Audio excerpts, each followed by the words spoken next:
इंसान के जीवन से लेकर उसके घर तक के भाग्य में वास्तुशास्त्र एक महत्वपूर्ण भूमिका निभाता है। वास्तुशास्त्र आपके घर में इस्तेमाल होने वाली काफी चीजों से जुड़ा हुआ है। अगर आप किसी के साथ लेन देन करते हैं तो अपने वास्तुशास्त्र का ध्यान रखें, नहीं तो आपको वास्तु दोष का सामना करना पड़ सकता है।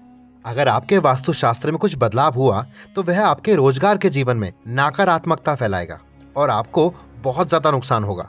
वास्तुशास्त्र की दिशा पर निर्भर करता है कि आपके घर में रखी चीजें कोई दोष दे रही हैं या नहीं दे रही हैं।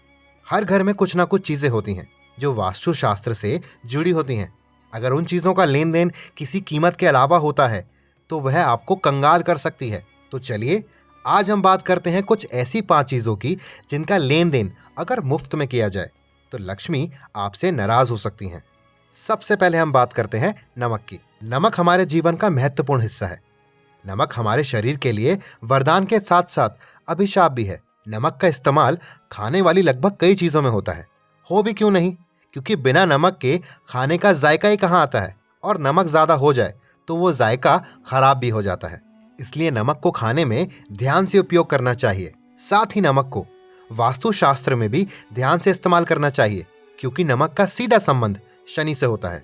इसका कभी भी मुफ्त में लेन देन नहीं करना चाहिए।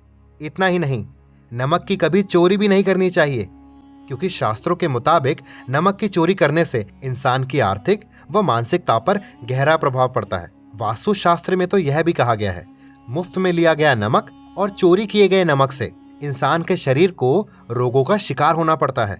दूसरे स्थान पर आता है रुमाल। रुमाल सभी के जीवन का महत्वपूर्ण हिस्सा है।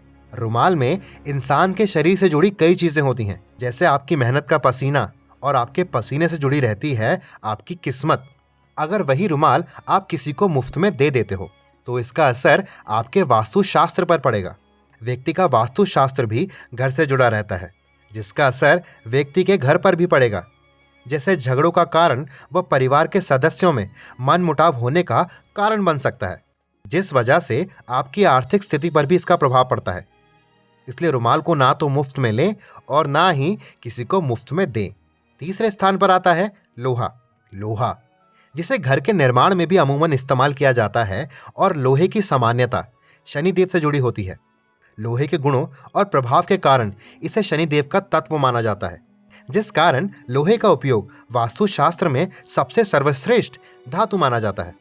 अगर लोहे का उपयोग गलत रूप व गलत तरीके से लेन देन में किया गया हो तो वह वास्तु दोष का कारण बन सकता है, जिस वजह से शनिदेव की क्रोध दृष्टि इंसान के ऊपर पड़ सकती है, और इसी कारण से इंसान को कई तकलीफों का सामना भी करना पड़ सकता है, जैसे घर में बाधा और गरीबी उत्पन्न होना।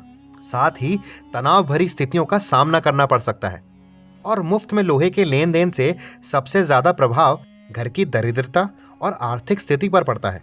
इस कारण लोहे व लोहे से जुड़ी हुई किसी भी वस्तु का मुफ्त में लेन देन ना करें। चौथे स्थान पर आता है कपड़े की सिलाई में इस्तेमाल होने वाली सुई। सुई जिसे कपड़ों की सिलाई में उपयोग किया जाता है, अगर वास्तुशास्त्र की सूची में देखा जाए तो सुई रिश्तों की दरार को मिटाने का काम करती है।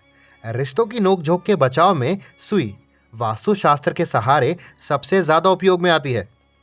सुई को कपड़ों के टुकड़े जोड़ने के साथ साथ रिश्तों में प्यार को जोड़ने के भी काम में लाया जाता है। इसी कारण सुई को वास्तुशास्त्र में काफी ऊपर रखा गया है। वहीं दूसरी तरफ अगर सुई का लेन देन करें तो यह रिश्तों का वास्तु दोष साबित होता है, और इसका प्रभाव रिश्तों में सबसे ज्यादा होता है। जैसे रिश्तों में दरार पड़ना, वैवाहिक जीवन में प्रेम संबंध नहीं बन पाते और प्रेमिका से कलेश होते रहते हैं। साथ ही साथ माँ लक्ष्मी भी प्रेमी जोड़े से नाराज रहती हैं, जिस वजह से खराब आर्थिक स्थिति का सामना भी करना पड़ सकता है। इन्हीं कारणों से अपने करीबियों के साथ सुई का मुफ्त लेन देन ना करें। पांचवें और आखिरी स्थान पर आता है रसोई घर में उपयोग होने वाला तेल, जिसे घर के खाने के साथ साथ कई अन्य जगहों में इस्तेमाल किया जाता है, और तेल का सीधा संबंध शनिदेव से होता है। तेल का दुरुपयोग व मुफ्त में लेन देन कभी नहीं किया जाता, क्योंकि ये आपके सामने कई तरीकों का मुसीबतों का पहाड़ खड़ा कर सकता है। वास्तुशास्त्र के अनुसार तेल का दुरुपयोग व मुफ्त में लेन देन से शारीरिक व आर्थिक तनाव दोनों तरह के नुकसान होते हैं, और घर में नकारात्मकता का वास बढ़ने लगता है, और ये सब आपके जीवन में दरिद्रता लेकर आता है। इस वजह से तेल का मुफ्त लेन देन कभी नहीं करना चाहिए। अगर आप आज भी इन चीज़ों का लेन देन मुफ्त में कर रहे हैं, तो आज ही ये सब रोक दें, क्योंकि माँ लक्ष्मी आपसे नाराज़ हो जाएगी और आप पे छा जाएगी कंगाली। तो दोस्तों, आज की वीडियो में बस इतना ही। अगर आपको यह वीडियो पसंद आई तो लाइक करें और इसे अपने सगे संबंधियों के साथ शेयर करना बिल्कुल ना भूलें और हमारे चैनल को सब्सक्राइब ज़रूर करें। हम आपसे मिलते हैं अपनी अगली वीडियो में। तब तक के लिए धन्यवाद।